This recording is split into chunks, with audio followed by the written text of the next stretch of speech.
to live for the future is an indefinite postponement of life. You go through in your education a whole series of steps. The word in Latin, gradus, means a step. So we have first grade, second grade, third grade, gradus, gradus, gradus. Finally become a graduate. You've gone along the steps. But you're still doing it. So that when you become finally successful as the president of your corporation, you have a funny feeling of being cheated.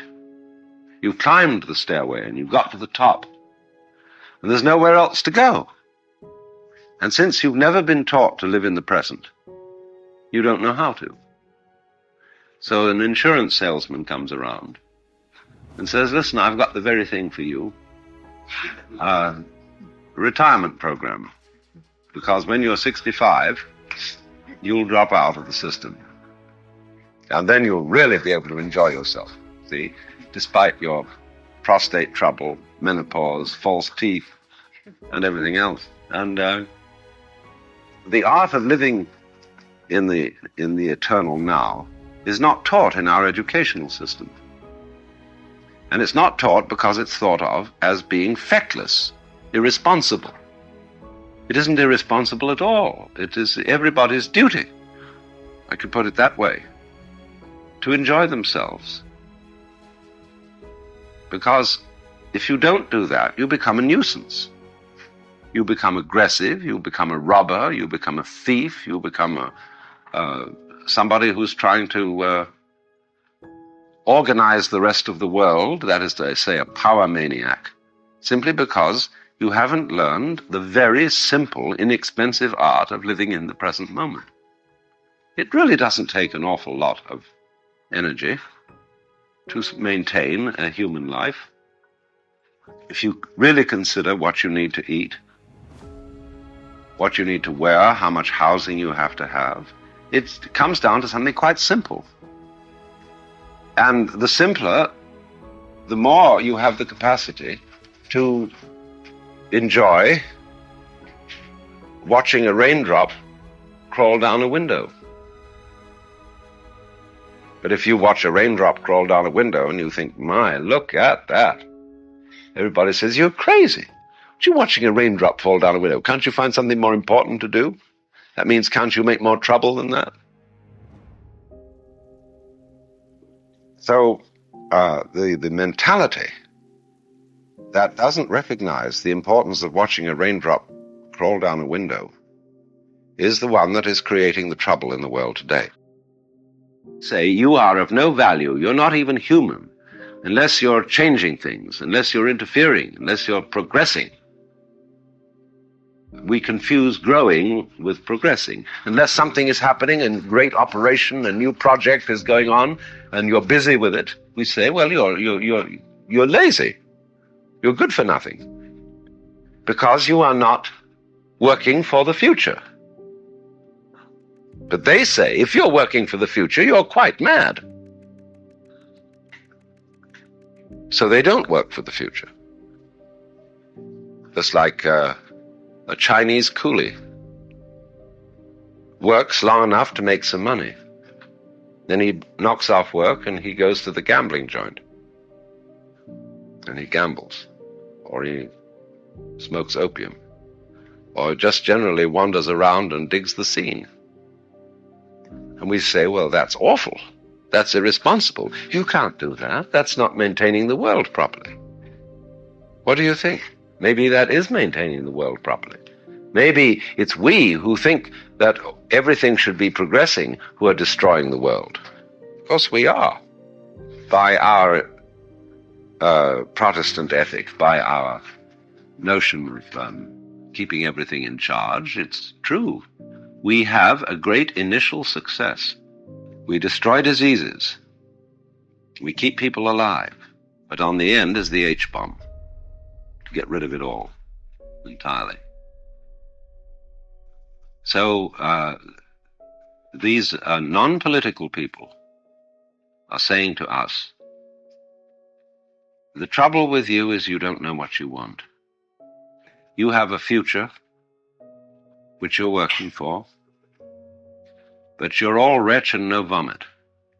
You promised yourselves that a good thing is going to happen. You keep promising. Even your money is a promise. It says on the dollar bill that the Treasury of the United States will promise to pay $1.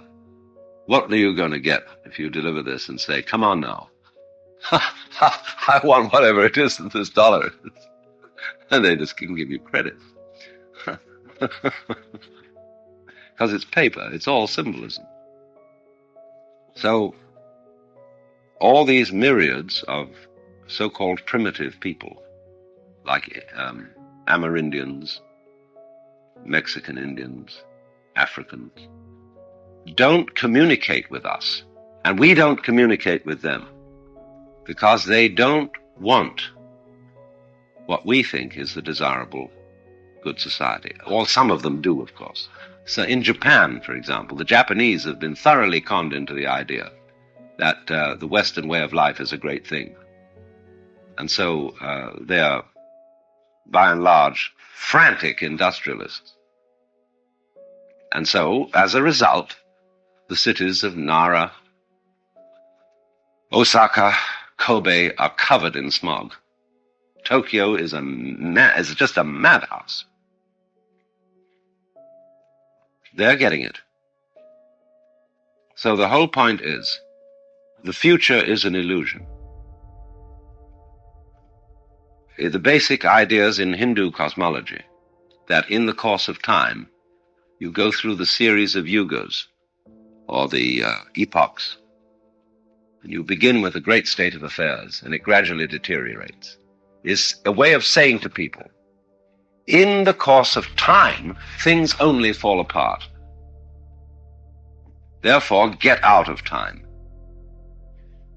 Get off the wheel of samsara, the rat race.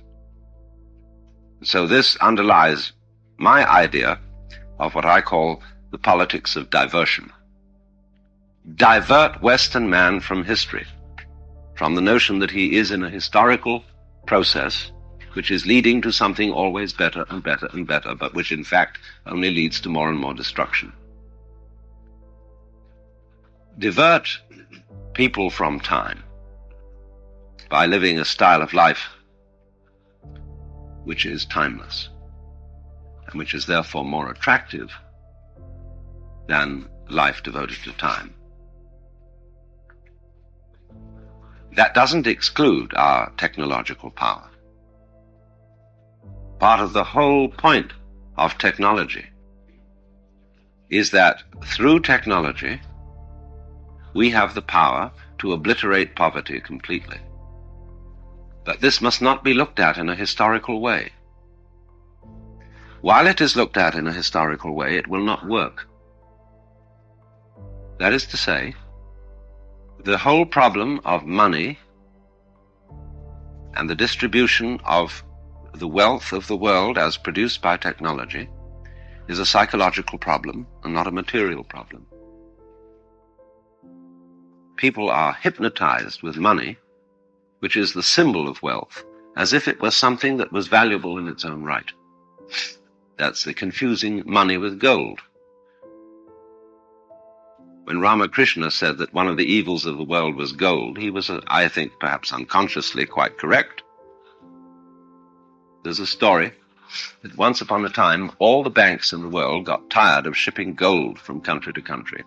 And so they decided to open an office in an island in the Pacific where all the banks had their headquarters and all the gold was put together there, so that all they needed to do when they had to exchange some gold was to trundle it across the street. And operations proceeded beautifully for about 10 years.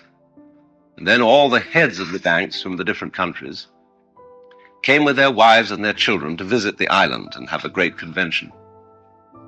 And so they inspected the books and the transactions, and everything was in perfect order. At last the children said, "Daddy, want to see the gold?" And so the bank president said to the managers, "Take our children down to the vaults so that they could see the gold." And so all those managers said, it's sort of difficult and a little problematic and it takes a lot of time. And the president said, well, don't be stupid. What's the matter? Can't they see the gold? So they hummed and hawed and said, well, we're sorry to report that 7 years ago there was a disastrous subterranean earthquake and all the gold was swallowed up. But of course, we all knew how much we had at that time, and so we've kept the books accordingly. So it's a joke. People don't realize, in other words, that money is bookkeeping. Nothing but bookkeeping. And therefore, the whole idea of taxation, for example, is a complete anachronism. The thing that is stopping the flow of the actual wealth of the world is this fixation on money. What you need to do is actually reverse taxation and issue, instead of charging taxes, issue credit. Then, but you have to keep the credit balanced to the gross national product in some form of figuring. And then everybody can circulate what they're making. Otherwise, you're in this ridiculous situation where people are starving in India, and we are hoarding food supplies and burning them and dumping them in the ocean, which is sheer insanity. But it's all based on a psychological block about money. So, this kind of psychological block is what in Indian philosophy would be called a maya. It is an illusion. And it's the same kind of illusion as that of the future, of the idea that the future is when we are really going to live. And if that's the way you operate, when you get there, you're never going to be able to handle it because you still want a future ahead of you. You're a perpetual donkey with a carrot suspended from your collar on a rod like this, and you're pursuing it.